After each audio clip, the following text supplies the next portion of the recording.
and the same interpretation occurs. Now you're starting to feel like the boss is going to fire you. So now you're looking at the boss very suspiciously, and every move he makes, you take it to see how it pertains to you, yes? And then you see the other people talking near the water thing, and you know they're talking about me. They're conspiring with the boss to fire my ass, I know it. So now you're resenting everyone in the room. This is just Tuesday afternoon. By Wednesday, you say, I'm going to show them you don't go to work. Yeah? By Thursday, he does fire you because you didn't go to work. Thursday night, you go to the bar and you hit a point, which is an incredible point, which is fuck it. Yeah? As soon as the mind brings you to that point of fuck it, and you comply with that, it offers you a solution, doesn't it? Let's get fucking loaded. Let's go out with my best friend's girlfriend. Let's, I don't know, let's get subscribed to that porno theater or whatever. Yes? Always like that. So the mind produces false evidence that sooner or later, if there's no immunity to it, will appear real. Yeah?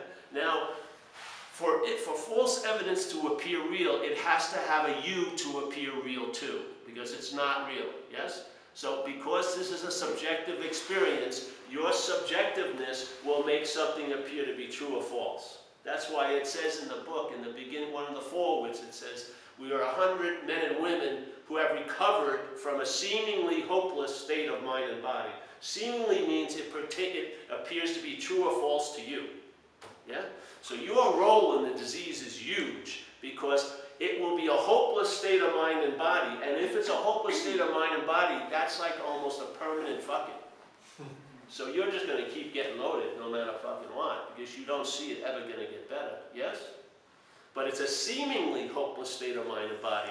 If you can let go of the seemingly, it now becomes, it's not a hopeless state of mind and body, and it actually never has been. It's always had a solution available to it. There is a solution, yes? But it's how you view it. Yeah? You have a huge role here. You and I give everything all the meaning it has. When you're looking at something, you're giving, when some lady's looking at me right now, she's giving me a meaning based on her situation, and everyone else is giving me a meaning based on, what am I? Am I a solid, real, inherent meaning? No. I'm whatever I appear to be to you.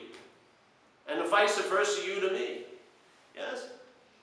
So the subjectiveness, that's why it doesn't do us justice. If you go home and write down all the terrible things that happened to you, based on alcoholism, yeah? You won't do it justice because the real juice of it was the subjectivity in it. It was subjective, it was a subjective hell. I can't total up all my car accidents and all my arrests and get a real concise idea. So that's what the effects of alcoholism was. You can have a perfect life and be in hell outside. It doesn't, the circumstances and situations are not mirrored by the mind. The mind gives those the meaning that they have. So I've seen people in hell that you wouldn't, never in a million years, if you looked at them, would you think they were in hell. But they were in a living hell, yes, in their minds. Exquisite suffering. False evidence constantly appearing real, producing that atmosphere of fear, yes. And it's all triggered because you and I, fear is a valid emotion. It's a valid emotion. If you've had a lucky life here, maybe you've only felt it 8 times when you were really scared shitless, like someone was after you or something like that, yeah? And either you took flight or you fought. But what happens now, that potential is in this form, yeah? There is a strain of fear and anxiety because this needs things, yeah? I need a lot of things. I don't know if the next breath of air is going to come in. I need food, I need clothing, I need shelter as this, yes? And so there's a built-in fear that that may not possibly happen. I may not get the food and clothing and shelter, yeah? But what most people are calling fear is mental anxiety. Their minds are preoccupied with what's not happening, yes? And the mind, using this as a fixation, as a fixed object, it puts you somewhere else at some other time. It will think about you somewhere else than now and at some other time than now. And in that thinking about you somewhere else, let's say next week at your job, some other time next week, by thinking about that, it produces an anxiety because let's say you believe you're going to be destitute next week. Yeah? If you have no immunity to the head, you're not going to respond to this. You're not going to be able to chill out, because where you are is there in your head, and there is nasty. And it's not going to, the nastiness isn't going to be left there. It's transported back here, and it's demonstrating right now in the body. The effects don't demonstrate there. The effects demonstrate here.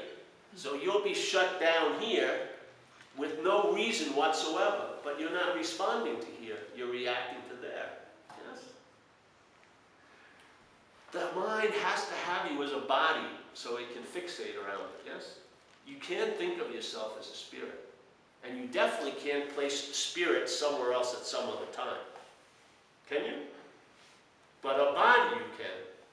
So that gives the mind in selfing the possibility to flex its muscles, because it thinks a whole lot about you somewhere else at some other time. And it's doing it always now. So here we are now, but for all intents and purposes, we're there and then. Yes? How are you going to receive love if you can't respond to the only place it's going to be offered, which is now?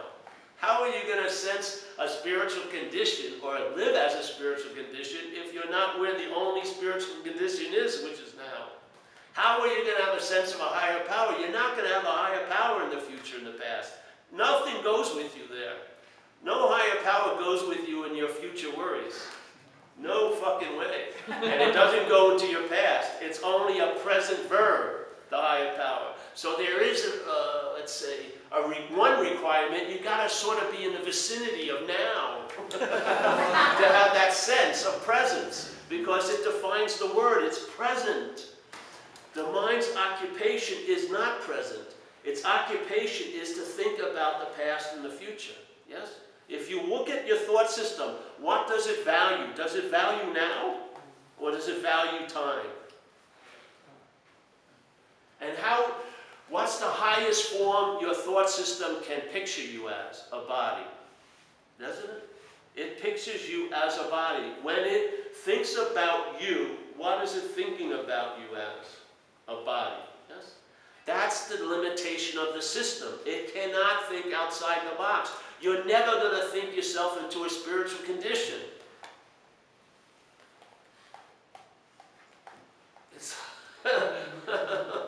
It's like